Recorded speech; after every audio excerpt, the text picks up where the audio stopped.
Bonjour et bienvenue dans cette deuxième vidéo consacrée aux révisions de cours. Donc cette fois-ci consacrée aux questions tonales. Alors vous voyez le plan qui s'affiche sur l'écran. La présentation sera moins longue que dans la précédente, je vous rassure, de même que le contenu sera beaucoup plus pratique. Donc nous allons d'abord définir ce qu'est la tonalité, puis nous parlerons de la relation entre armure et tonalité. Donc cette relation qui apparaît notamment sur le cycle des quintes. Donc comment trouver une tonalité en fonction d'une armure et inversement, comment trouver l'armure correspondant à une tonalité donnée. Et au travers de quelques exemples, nous verrons comment se situer auditivement, du point de vue tonal. Et enfin, nous rappellerons le rôle particulier des dominantes. Alors, vous connaissez tous le cycle des quintes, je l'espère, ce schéma qui représente en fait la relation qui existe entre une certaine armure.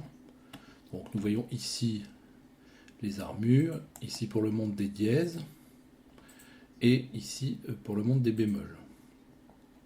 On voit d'ailleurs qu'il y a interpénétration par enharmonie du monde des dièses dans celui des bémols et réciproquement quand on fait le tour de ce cycle des quintes. Ainsi, par exemple, cette tonalité de do dièse majeur est enharmonique, comme l'on dit, de celle de ré bémol majeur, ce qui signifie que sur un clavier, par exemple, on jouera les mêmes notes, mais sur une partition, elles seront écrites 1 degré au-dessus ou 1 degré en dessous. Voilà, ici, on a un rappel du nombre d'altérations, 3 dièses par exemple, donc 3 dièses, ici. Donc, on voit tout de suite sur ce schéma, et c'est là tout son intérêt, la relation qu'il y a donc entre une certaine armure et les tonalités correspondant à cette armure. Par exemple, s'il y a un dièse à la clé, je suis en sol majeur ou en mi mineur. Donc à l'extérieur du cercle, on a les tonalités majeures, à l'intérieur les tonalités mineures. Donc à partir du moment où nous avons sous le coude, ou encore mieux dans la tête, le cycle des quintes, eh bien cette relation donc entre une armure et une tonalité est absolument maîtrisée et immédiate. Alors bien sûr, on pourrait la prendre d'un seul coup, pourquoi pas d'ailleurs, mais bon, c'est quelque chose d'un peu austère. C'est surtout en le pratiquant qu'on finit par le connaître. Il y a plusieurs façons de le pratiquer. Soit pour nous qui réalisons des textes d'harmonie, bien, quand on cherche les tonalités, on peut s'y référer. Et mieux encore, si vous travaillez votre instrument, la meilleure méthode, c'est peut-être celle qui consiste à travailler les gammes, justement. Quoi de mieux que le travail des gammes pour maîtriser cette relation entre armure et tonalité, à côté de tous les autres bienfaits que ça peut apporter quant à la technique instrumentale. Voilà. Alors, je dois donc commencer par un rappel de ce qu'est la tonalité. Donc, la tonalité, ça peut se définir comme un environnement sonore qui, d'une part, s'articule autour d'une note polaire. Donc, c'est-à-dire que tous les sons que nous aurons dans un environnement tonal, ils vont prendre leur sens par rapport à un centre de gravité. Ce que je veux dire par là, c'est qu'ils seront soit dans un rapport de tension, de dissonance, soit dans un rapport de stabilité, de consonance par rapport à ce son de référence. Alors je vais donner un petit exemple. Par exemple, si on joue la gamme de Do,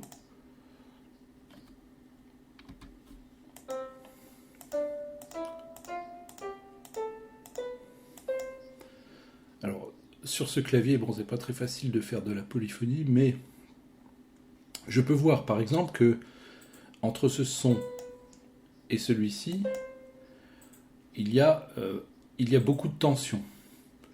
Alors pour s'en rendre mieux compte, il faudrait les jouer ensemble, mais vous imaginez ce que ça peut donner donc d'avoir ces deux notes, le septième degré et le premier, comme ceci, joués ensemble à distance de demi-ton. En revanche, on a certains rapports qui sont beaucoup plus stables. Par exemple, le rapport de quarte, Do, Fa, si on joue ces sons en même temps, il y a une relative stabilité, ou Do, Sol, encore plus de stabilité peut-être dans une quinte. Voilà, donc on voit qu'en fonction de la place des différents degrés de la gamme, eh bien, il va s'instaurer un rapport hiérarchique à chaque fois différent par rapport à ce centre de gravité qui est la tonique, c'est-à-dire la première note de notre gamme.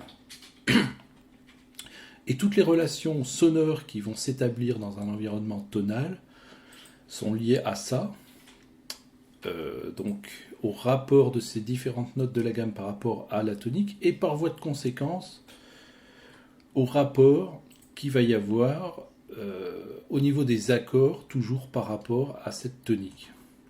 La stabilité plus ou moins grande de tel ou tel accord construit sur tel ou tel degré de la tonalité va être différent. Ce rapport de consonance ou de dissonance en fonction des rapports intervalliques qui sont instaurés par rapport à la tonique. Donc ça, c'est le premier point, c'est le rattachement à un centre de gravité, la tonique en l'occurrence, pour ce qui est de la tonalité. Et on avait déjà pu signaler que c'est un point commun avec d'autres langages harmoniques d'ailleurs, la modalité également. Un mode est articulé par rapport également à un centre de gravité, mais on pourrait dire la même chose d'un raga indien, ou voilà. Parce que il s'agit là d'une constante qu'on peut retrouver dans un très grand nombre de manifestations musicales qui sont organisées autour de ce qu'on appelle des échelles. C'est que effectivement, d'ailleurs cette notion même d'échelle implique le rattachement à un centre de gravité. On pourrait presque dire dans une certaine mesure que c'est une sorte d'universel que cette construction des échelles autour d'une note qui agit comme un centre de gravité. Donc ça, c'est le premier point. Donc un système sonore hiérarchique établi par rapport à une note polaire. Le deuxième point, s'agissant de la tonalité, c'est le fait d'utiliser comme matériau celui qu'on a vu dans la précédente vidéo, c'est-à-dire une gamme majeure ou une gamme mineure. Et on voit que là, c'est beaucoup plus restrictif. Autant le rattachement à un centre de gravité est un universel de beaucoup de manifestations musicales existant dans le monde, autant l'utilisation spécifique de ces deux gammes, de ces deux modes, majeur et mineur, c'est quand même quelque chose d'assez spécifique de la musique savante occidentale, disons. Donc nous sommes là sur un cas beaucoup plus particulier.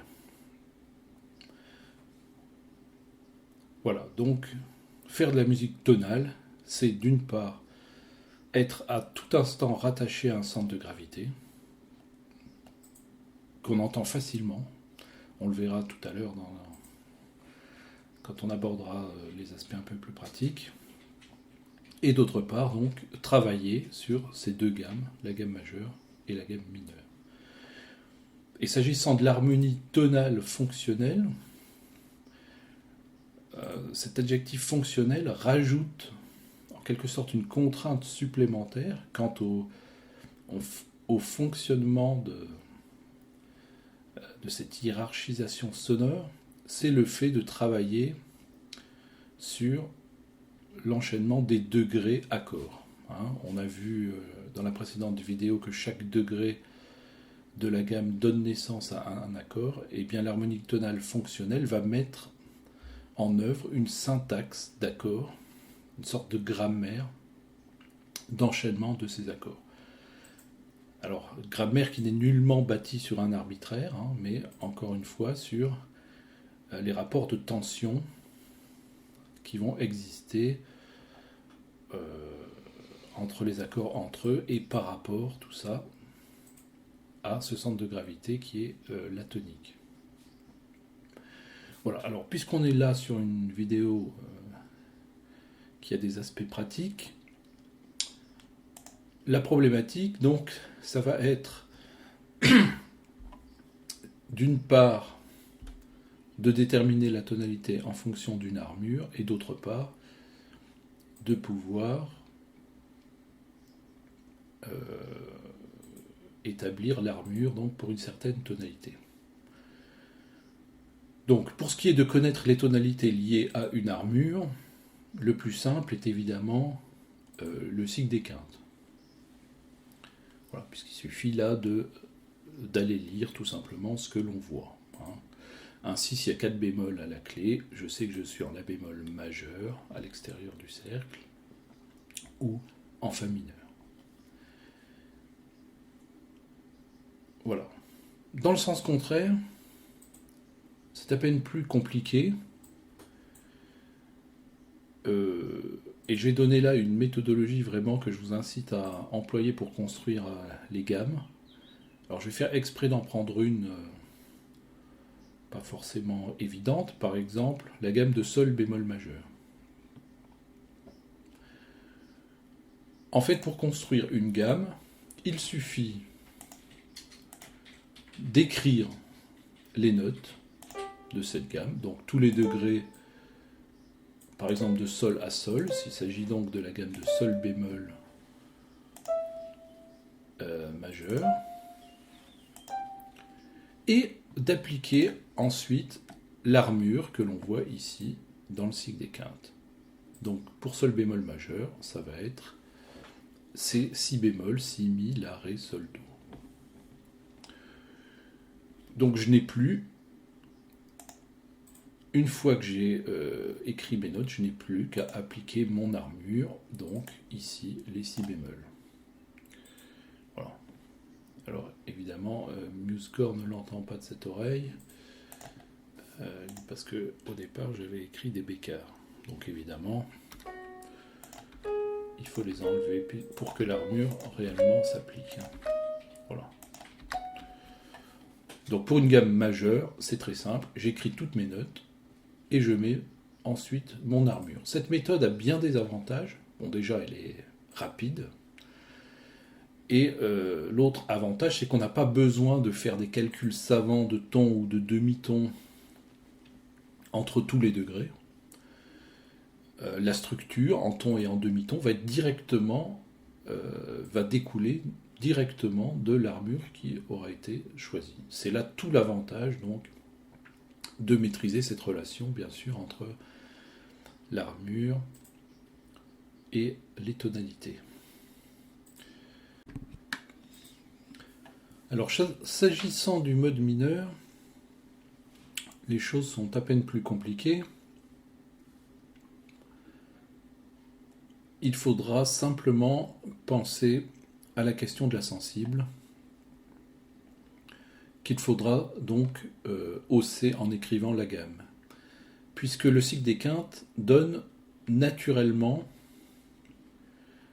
ce qu'on appelle non pas la gamme mineure harmonique, qui est, comme on l'a dit, notre gamme de référence, mais le cycle des quintes donne, si on se contente de son application, simplement les altérations qui sont à l'armure, mais pour les gammes mineures, c'est-à-dire en fait ce qu'on appelle la gamme mineure naturelle, ou bien la gamme mineure sans sensible, ou bien la gamme mineure entre guillemets modale en référence au mode de La, ou bien encore le mineur mélodique descendant. Toutes ces appellations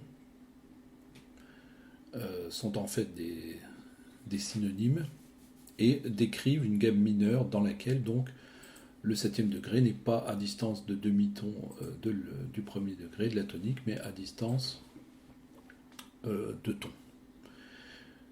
Si bien que pour construire une gamme mineure, il va falloir donc d'une part, au départ, appliquer bien sûr le cycle des quintes, mais ensuite penser, comme il est rappelé ici, de bien penser à hausser systématiquement donc le 7e degré de cette gamme en mineur pour obtenir la gamme de référence qui est la gamme mineure harmonique.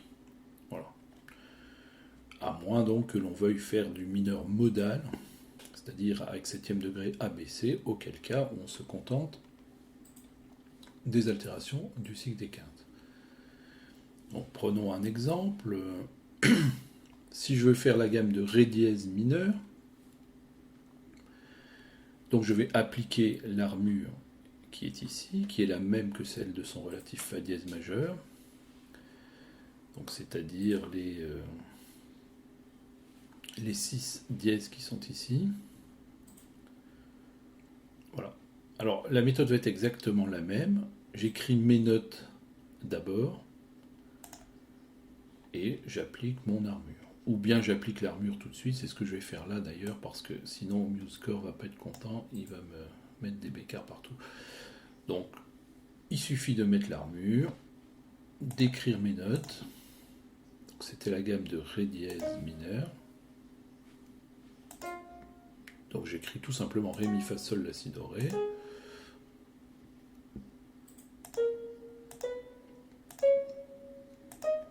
Et puisqu'il s'agit d'une gamme mineure, je n'oublie pas de hausser d'un demi-ton le 7e degré.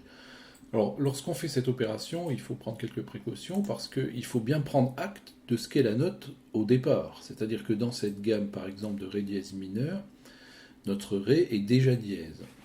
Donc, si je le hausse encore, il va devenir double dièse. Voilà ce qui va faire donc cette gamme-là, si on l'écoute.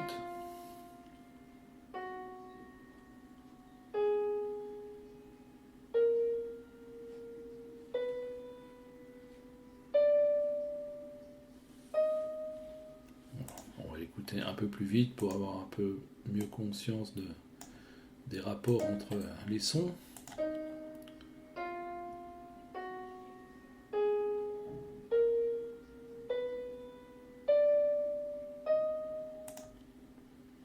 Voilà. Et comme nous l'avons dit dans la précédente vidéo, ce Do double dièse apparaîtra bien entendu dans cet accord du 7e degré, mais également dans celui du 5e degré qui a fonction de dominante. Car cette altération du 7e degré note n'apparaîtra donc que dans les accords qui ont fonction de dominante. J'insiste bien, c'est très important. Donc ici, par exemple, si je faisais l'accord du 3e degré, Fa, La, Do, Mi, le Do serait un Do dièse, comme il est à l'armure. Alors que pour l'accord du 5e degré, le Do, donc ça sera La, Do, Do double dièse, justement, Mi, dièse et Sol dièse. Donc La dièse, je redis correctement, La dièse, Do double dièse, puisque c'est un accord du 5e degré, Mi dièse et Sol dièse. Voilà, je reconstruis une autre gamme mineure pour qu'on comprenne bien le principe. Bon, je vais prendre par exemple celle de Fa mineur. Donc Fa mineur est le relatif de La bémol. Les deux tonalités ont 4 bémol à la clé. Donc soit j'écris mes notes d'abord et je mets l'armure après, soit je mets l'armure d'abord et les notes après. Bon, ça va pas changer grand chose. Voilà. Et je n'ai plus donc à écrire mes notes, à savoir Fa, Sol, La, Si, Do, Ré, Mi, Fa.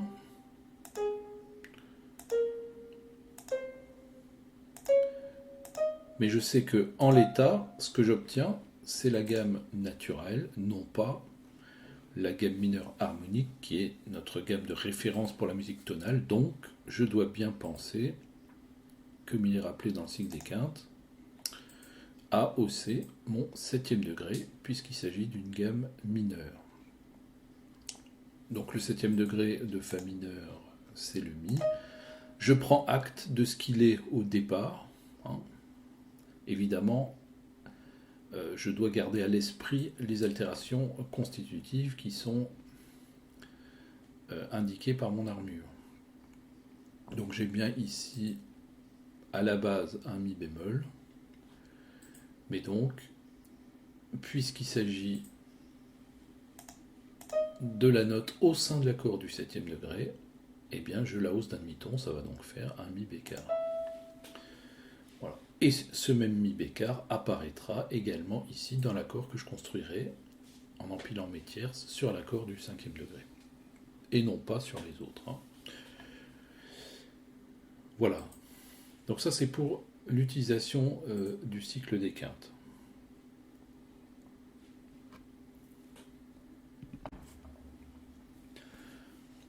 Il existe une alternative au cycle des quintes qui est ce qu'on peut appeler la règle des dièses et des bémols. Bon, déjà, le préalable à tout ça, c'est d'avoir bien à l'esprit, évidemment, l'ordre d'apparition des dièses à la clé et celui des bémols. Fa, Do, Sol, Ré, La, Mi, Si. Cette organisation qui est d'ailleurs qui se passe par quinte ascendante et celle-ci par quinte descendante, qui est donc le contraire de l'ordre des dièses. C'est aussi pour ça qu'on appelle le schéma qu'on a vu précédemment le cycle des quintes, parce qu'effectivement, au sein de ce schéma, tout s'organise par quinte, que ce soit l'ordre d'apparition des altérations à l'armure, et également l'ordre des tonalités qui en découlent. Alors, ces règles des dièses et des bémols donnent une correspondance assez simple entre une armure et une tonalité majeure. J'insiste bien, majeure. Par exemple, s'agissant de la règle des dièses, donc, elle stipule, on est dans le ton, dans la tonalité, situé un demi-ton au-dessus du dernier dièse. Voilà, alors on sait bien entendu que pour une armure donnée, il y a deux possibilités. Toujours une tonalité majeure, donc qui est donnée par cette règle, mais également une tonalité mineure qui est celle de ce qu'on appelle son relatif. Alors on va voir le cas des relatifs juste après. Mais bon, je prends un exemple. Imaginons que j'ai 3 dièses à la clé, Fa dièse, Do dièse, Sol dièse. La règle dit je suis dans la tonalité un demi-ton au-dessus du dernier dièse. Donc si j'en ai 3, Fa dièse, Do dièse, Sol dièse, le dernier, ça sera donc Sol dièse. Je dis bien Sol dièse, pas Sol tout court. Et donc je serai dans la tonalité qui est située un demi-ton au-dessus de ce Sol dièse. Disons plus précisément la tonique de la gamme majeure dans laquelle je peux être est située un demi-ton au-dessus du dernier dièse. C'est la tonique donc qui est située un demi-ton au-dessus du dernier dièse. Donc je serai en La majeur. Ou dans la tonalité de son relatif. On en parle dans un instant. Pour les bémols, la règle dit on est dans le ton bémol majeur de l'avant-dernier bémol. Ou bien, toujours pareil, dans le ton de son relatif. Alors je prends un exemple, mettons que j'ai 4 bémols, Si, Mi, La, Ré. Je suis donc dans la tonalité de l'avant-dernier bémol, je serai donc en La bémol majeur. Je suis dans le ton bémol majeur de l'avant-dernier bémol. Donc si j'ai 4 bémols, Si, Mi, La, Ré, l'avant-dernier, c'est bien La bémol, je serai en La bémol majeur. Si j'ai 6 bémols à la clé, 6 bémols, Si, Mi, La, Ré, Sol, Do bémol, l'avant-dernier c'est Sol bémol, je serai en Sol bémol majeur. Voilà. En somme, quand on a des bémols à la clé, les tonalités majeures qui correspondent s'appelleront toutes machin bémol. Alors, il y a une exception, c'est quand il n'y a qu'un seul bémol. D'ailleurs, la règle ne fonctionne pas puisqu'il n'y a pas d'avant-dernier. Donc, il faut savoir par cœur qu'il s'agit de Fa majeur. Un bémol à la clé, c'est Fa majeur ou son relatif. Alors justement, qu'appelle-t-on les gammes relatives mineures? Eh bien, en fait, la gamme relative mineure, c'est la gamme qui est reliée en quelque sorte à la gamme majeure, d'où ce nom de relatif, par le fait que les deux posséderont la même armure.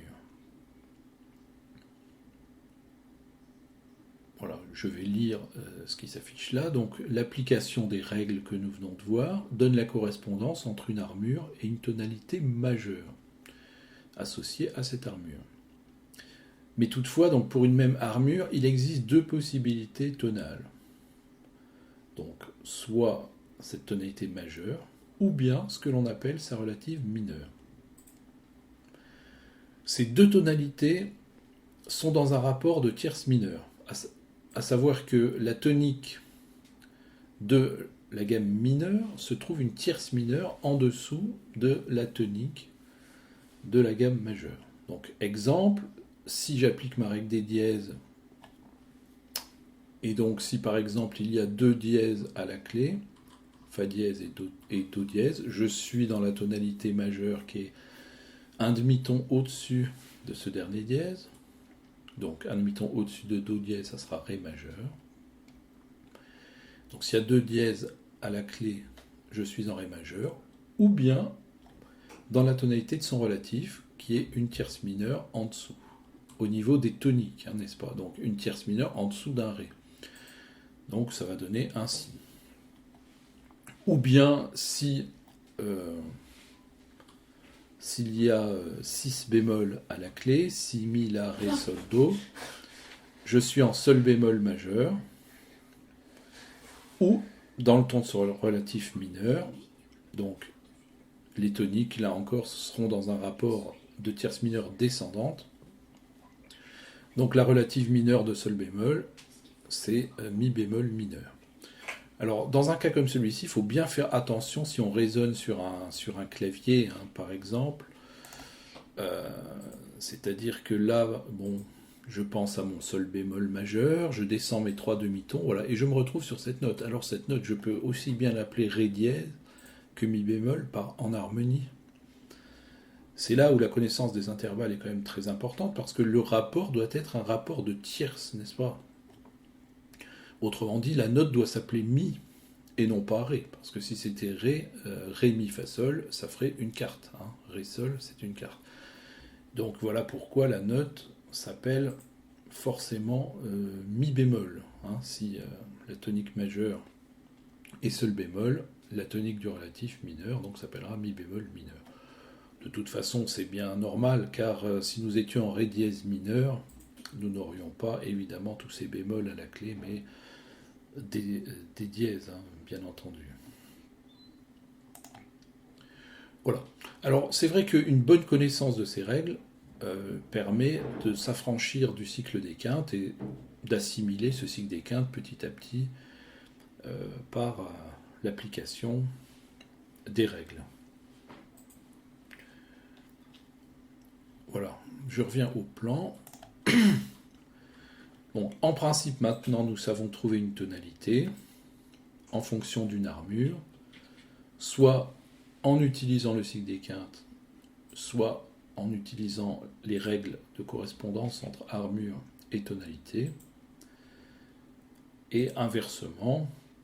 Alors, quand on utilise les règles, l'inverse est un peu plus compliqué que pour le cycle des quintes, évidemment.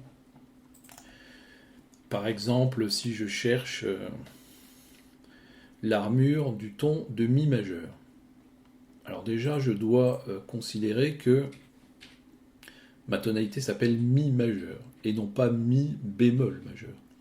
Donc, comme elle ne s'appelle pas bémol, et ce n'est pas non plus Fa majeur, donc forcément c'est une tonalité qui aura des dièses à la clé. Hein. Autrement dit, toutes les tonalités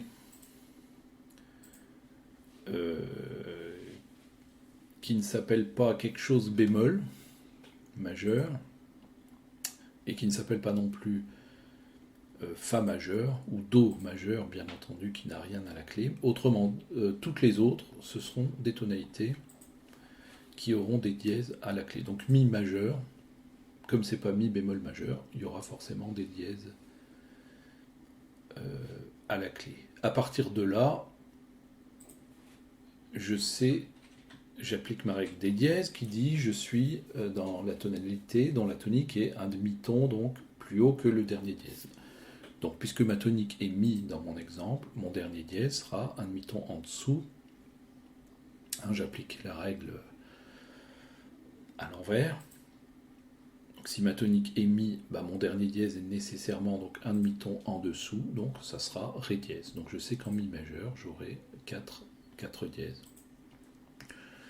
Je prends un autre exemple. Imaginons que je cherche l'armure de ré majeur. Donc ça ne s'appelle pas ré bémol majeur, donc c'est sûrement une tonalité en dièse.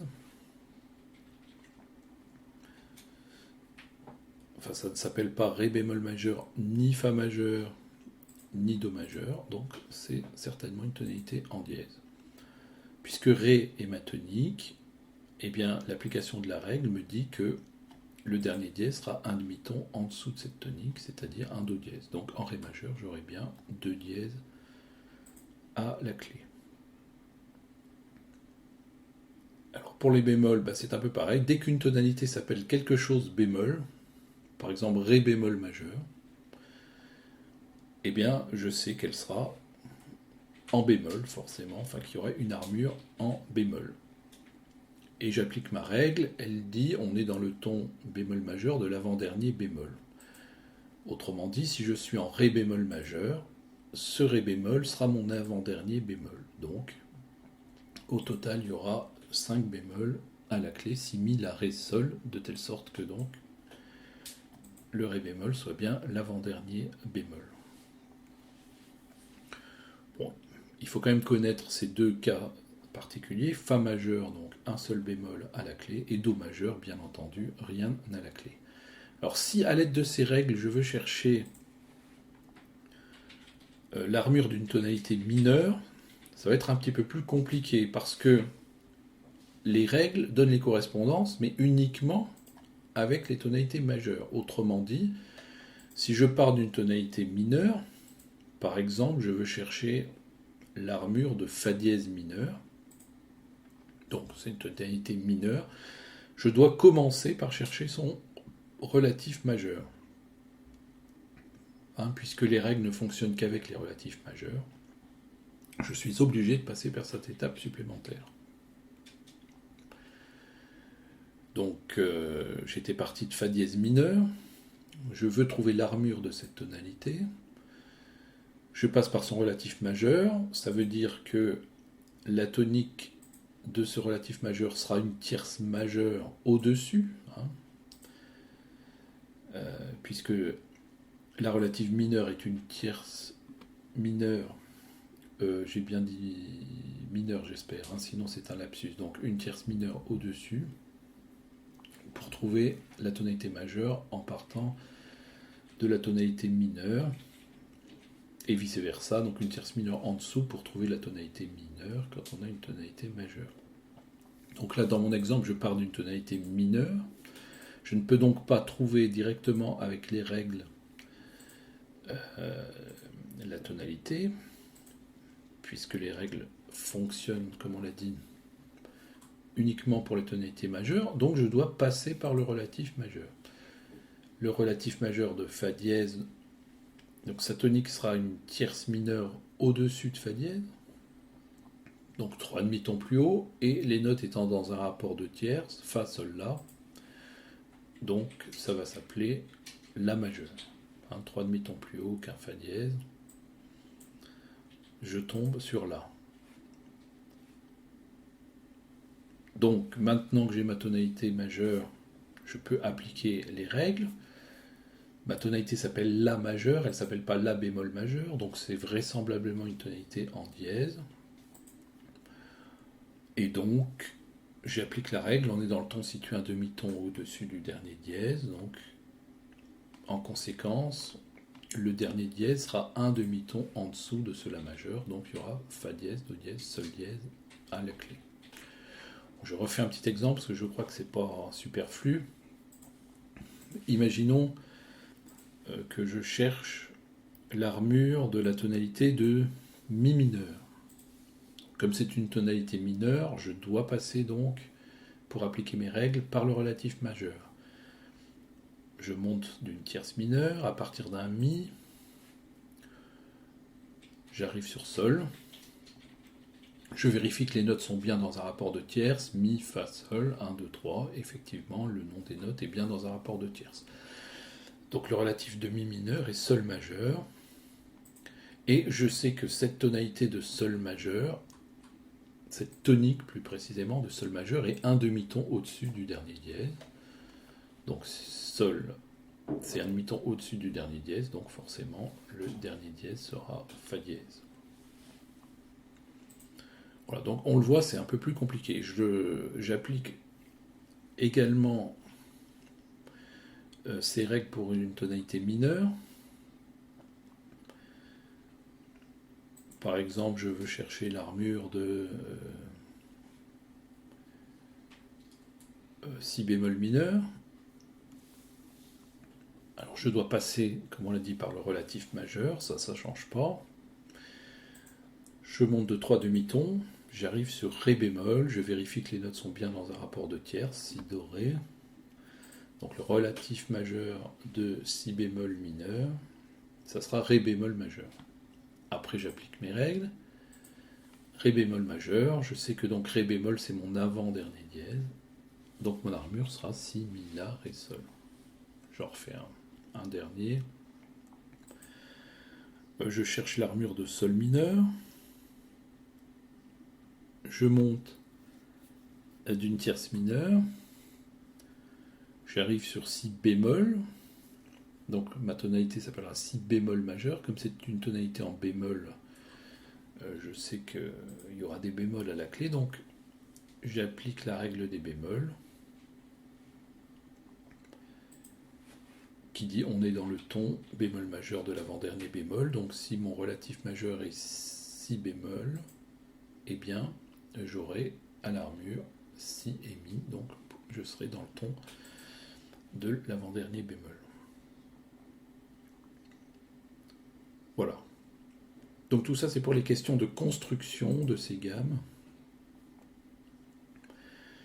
Alors vous le savez, quand on cherche la tonalité d'une pièce, on regarde essentiellement ce qui se passe à la fin de cette pièce. Parce que c'est à la fin, statistiquement, que on a le plus de chances que se manifeste le ton principal. Bon, en général, nous avons également le ton principal au début d'une pièce, mais il peut arriver que ce ne soit pas le cas, et le plus souvent, il s'affirmera plutôt à la fin qu'au début. Alors, j'ai mis dans la plateforme Moodle, j'ai mis 371 chorales de Bach au format MuseScore. Donc j'en prends un au hasard, vous voyez, ils sont tous là. J'en ouvre un, par exemple celui-ci.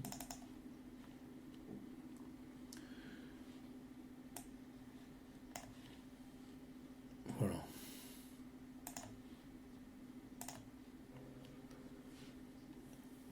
Alors, je vais le faire jouer.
Bien.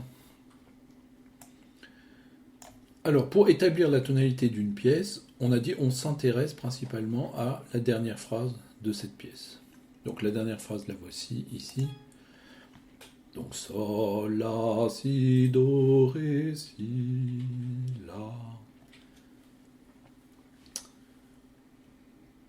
Alors là, comme l'harmonisation est déjà écrite, eh bien, il n'y a rien de plus simple pour déterminer la tonalité. On regarde la cadence finale, bon, qui en principe est une cadence parfaite. Alors, de deux choses l'une, hein. Soit on voit clairement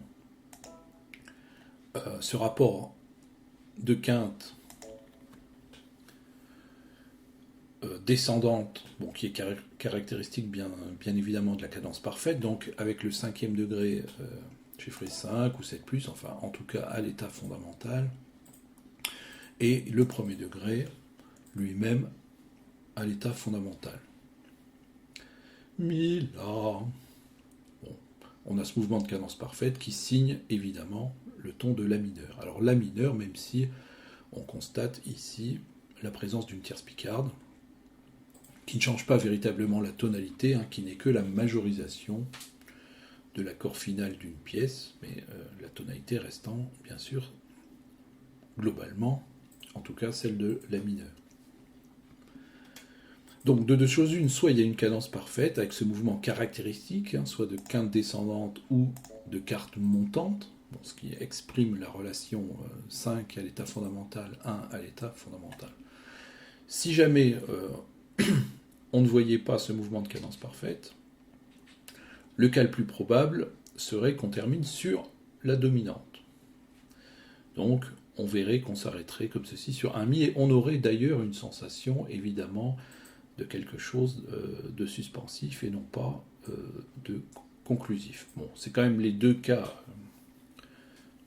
nettement majoritaires, hein, soit la cadence parfaite, enfin, qui est évidemment lui-même le cas le plus fréquent, mais à défaut, et surtout d'ailleurs pour les musiques peut-être du XVIIe siècle ou du début du XVIIIe siècle, on peut avoir, c'est une survivance modale, on peut avoir des pièces qui se terminent sur la dominante. Voilà, donc en somme, pour trouver la tonalité, il faut chercher donc la cadence finale et cette chute de quinte ou quarte montante qui signe avec la cadence parfaite, qui signe la tonalité avec l'expression de la tonique toujours finalement comme dernière basse. Hein. Voilà. Alors après, on peut corréler ça avec l'armure, évidemment, il n'y a rien à la clé.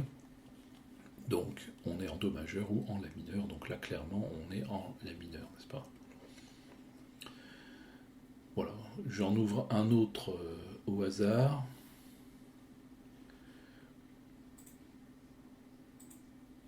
Alors, par exemple, celui-ci.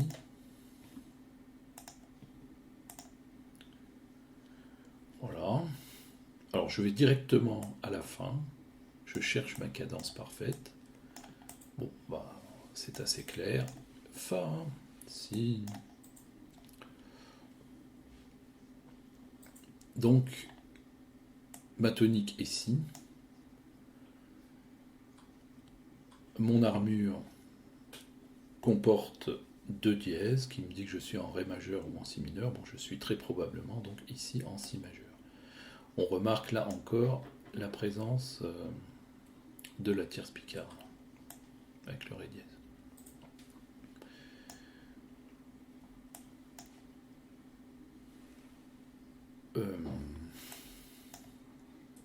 Voilà. Alors, dans le choral spécifiquement, il arrive assez fréquemment, on l'a dit bien souvent, hein, il faut garder ça à l'esprit, que l'armure ne correspond pas à la tonalité effective. On en avait un exemple dans le choral numéro 45 qu'on avait fait ensemble en cours. Voilà. C'est bien pour ça que la méthode, vraiment, la méthode la plus fiable, ça reste de regarder ce qui se passe au niveau de la cadence finale, avec le mouvement donc de cadence parfaite ou éventuellement de demi-cadence. Voilà. Si jamais il y avait un conflit entre la tonique, hein, donc ici qui est un Si par le mouvement de cadence parfaite, entre la tonique si et l'armure, eh bien c'est la tonique réelle qui l'emporterait évidemment. Parce que les événements sonores sont bien entendu prioritaires sur des éléments de notation qui, à l'époque de Bach, ne sont pas encore forcément fixés définitivement comme ils le seront quelques années plus tard avec le style classique. Voilà, il arrive encore au début du XVIIIe siècle que l'armure ne corresponde pas avec la tonalité effective. C'est pour ça que quand on analyse une tonalité, il ne faut pas se précipiter sur l'armure, forcément, surtout à cette époque-là. Il vaut mieux se précipiter sur la cadence finale, alors lorsqu'elle est écrite, mais imaginons qu'on ait juste la mélodie, comme dans le cas d'un chant donné, eh bien, donc, Ré, Do, Si, Mi, Ré, Do, Si. Vous savez que la méthode consiste là à chercher la note de repos que nous donne la mélodie. Note de repos qui n'est pas nécessairement, j'insiste bien, je le redis bien, qui n'est pas nécessairement la dernière note. Alors qui sera souvent, évidemment, la dernière note, mais pas toujours. Donc ça ne peut pas être donné comme une méthode, n'est-ce pas ? Parce qu'imaginons qu'au lieu d'avoir Ré, Do, Si, Mi, Ré, Do, Si, j'ai Ré, Do, Si, Mi, Ré, Do, Ré. Bon, c'est peut-être moins naturel a priori. Voilà. Enfin, ça serait tout à fait possible d'avoir ça. Alors, pas avec le Ré dièse qui est en dessous, naturellement, mais enfin. D'ailleurs, ça pourrait être un Ré dièse ici aussi, entre parenthèses. Bon, sauf qu'on ne doublerait pas la note sensible, évidemment.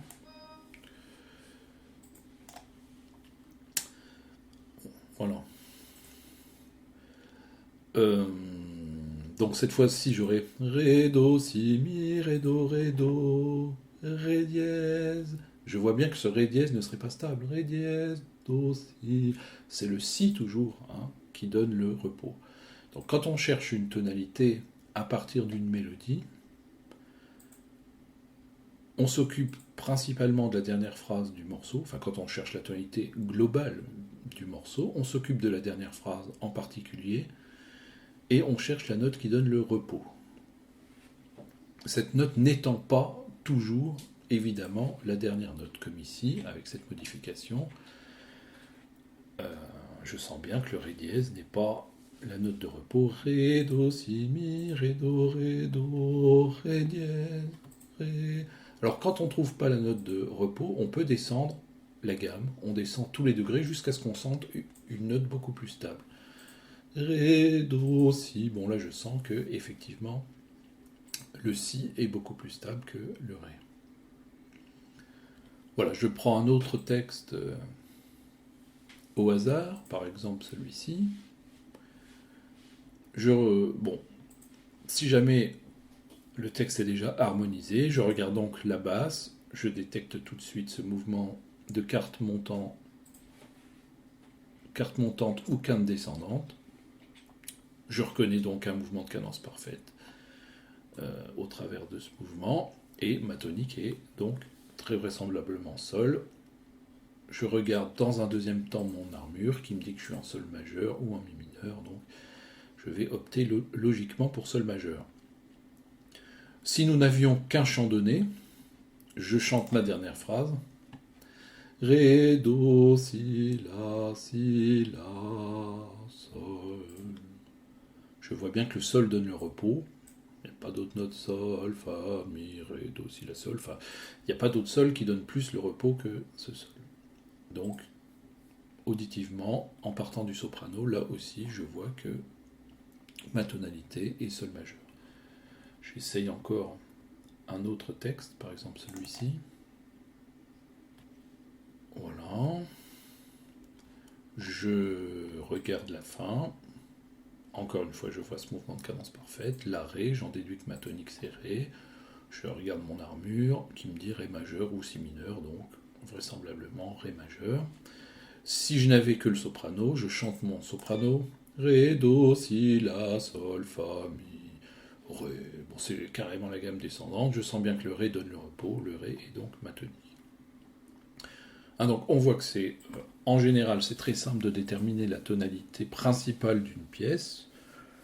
Bon, soit j'ai toutes les parties, euh, j'ai toute l'harmonie du morceau. Dans ce cas-là, je regarde principalement la basse, m'attendant à avoir un mouvement caractéristique de cadence parfaite, avec soit une quinte montante ou une quinte descendante. Et dans ce cas-là, ma tonique est la dernière note de cette basse. Je garde dans un coin de ma tête que, à défaut de cela, on pourrait arriver sur la dominante. Donc, à voir. Si on a une sensation suspensive, on n'aurait pas à ce moment-là, a priori, ce mouvement donc de quinte montante ou de quinte descendante. Si jamais il ne s'agit que d'un chant donné et que l'harmonie reste à faire, je chante mon chant. Ré, do, si, la, sol, fa, mi, ré. Je vois que le ré est la note de repos. J'en déduis que je suis en ré quelque chose. Bon, là, de toute façon, il y a un fa dièse, donc je suis en ré majeur. Voilà. L'armure n'intervenant qu'en deuxième lieu, comme une sorte de confirmation, ou pas, hein, d'ailleurs. Encore une fois, j'insiste bien sur le fait que les textes de cette époque, début du XVIIIe siècle, peuvent avoir une armure qui ne correspond pas à la tonalité véritable. Voilà pourquoi on s'occupe essentiellement des aspects sonores avant tout, soit de la basse quand on dispose de cette basse, soit du soprano. Voilà, donc là je pense que ça doit être assez clair sur cette question de la détermination d'une tonalité. Donc c'est avant tout quelque chose de sensoriel, j'insiste bien, avant toute prise en compte de quelconque altération, soit accidentelle ou armure, ou quoi qu'il en soit. Être dans une tonalité, c'est avant tout se sentir rattaché auditivement à un centre de gravité, à une tonique précise. Bon, et évoluer par ailleurs, soit sur une gamme majeure ou une gamme mineure, soit d'ailleurs les mélanger, parce qu'évidemment un texte module, bien entendu, en général, mais on parle ici donc essentiellement de la tonalité principale. Mais quoi qu'il en soit, dans une pièce de musique tonale, si on arrête cette musique à n'importe quel moment, on doit pouvoir chanter la note sur laquelle on aimerait retomber à cet instant T auquel on a arrêté la musique, et cette note sur laquelle on aimerait retomber, c'est notre tonique. Voilà. On peut s'amuser d'ailleurs à le faire dans ce texte. Ré, la, fa, mi, ré, la, si. Vous voyez, par exemple, je m'arrête sur ceci. Ré, la, fa, mi, ré, la, si. Alors, je sens bien que le si n'est pas une note de repos, clairement. Si, la. Le la, ça irait mieux. Donc, on peut être en la majeur. La, sol, fa, mi, ré. Je peux être aussi encore en ré majeur. Ré, la, fa, mi, ré, la, si, la, sol, fa, mi, ré. Donc là, j'ai deux toniques possibles, le la ou le ré. Voyons ce qui se passe là, on voit que en fait, on va s'acheminer vers une tonique qui va être là, puisqu'il y a une cadence parfaite ici, en la majeure. Je continue. La, si, do, ré, do. Voilà, admettons que je m'arrête sur ce do. La, si, do, ré, do. Le do n'est pas très stable. Do, si, la. Le la le serait davantage. Donc, je peux être encore en la majeure. Donc vous voyez, cette sensation de la note polaire de la tonique, elle doit être omniprésente. Enfin, c'est-à-dire, c'est pas seulement ni à la fin d'une pièce, ni même à la fin d'une phrase au moment d'une cadence. Alors évidemment, c'est des moments privilégiés où cette tonique est susceptible de s'affirmer, mais en fait, c'est à chaque instant, hein, puisque faire de la musique tonale, c'est justement mettre en œuvre des relations sonores toujours articulées autour d'une note polaire. Donc, à n'importe quel moment, on doit avoir une perception de cette note polaire. Fa, si, la, sol, sol, fa, mi, ré. Vous voyez là, quand je m'arrête sur ce sol, je sens que le ré est plus stable que le sol. Donc je peux en déduire que je reviens en ré majeur. J'ai même pas encore vu quelle va être ma cadence. Bon, elle sera bien en ré majeur, mais même si je ne le savais pas, je le sens déjà. Alors, des fois c'est implicite, hein, il y a une tonalité qui émerge. Quelquefois, il peut y avoir plusieurs toniques possibles, plusieurs notes de repos. Là, par exemple, il y a une phrase un peu plus statique, peut-être plus ambiguë. Fa, fa, mi, fa, mi, fa, sol, fa, mi, ré. Bon, vous voyez là, quand je m'arrête sur ce sol, je me sentirai plutôt en ré. Et effectivement, nous allons y aller. Mais fa, fa, mi, fa, sol, fa, mi. Alors, bon, je testais le mi comme tonique possible parce que je vois justement que Bach fait un emprunt ici à mi mineur, enfin qui est le ton de son deuxième degré. Alors, c'est vrai que mi, c'est pas forcément une tonique formidable, hein, mais c'est une tonique possible quand même. Fa, fa, mi, fa, sol, fa, mi. Bon, le mi a toujours plus de stabilité que le sol, ça c'est clair. Mi, ré, voilà.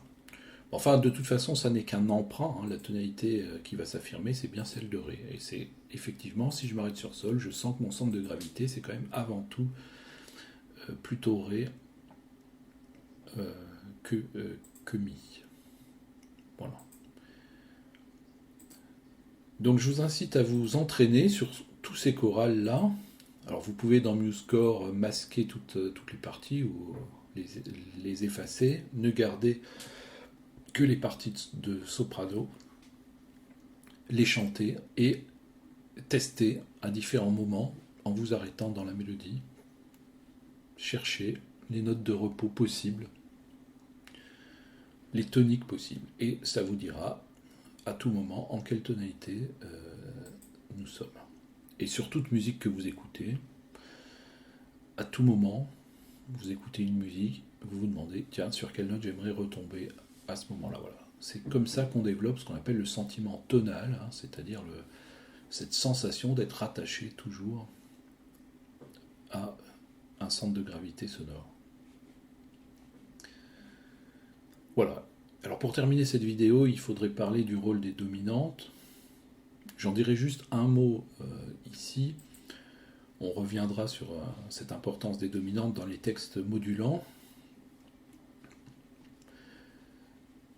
Simplement, vous le savez, les accords qui permettent de savoir dans quelle tonalité on est d'une manière certaine, ce sont les dominantes, et plus précisément les dominantes qui contiennent des septièmes ou des neuvièmes.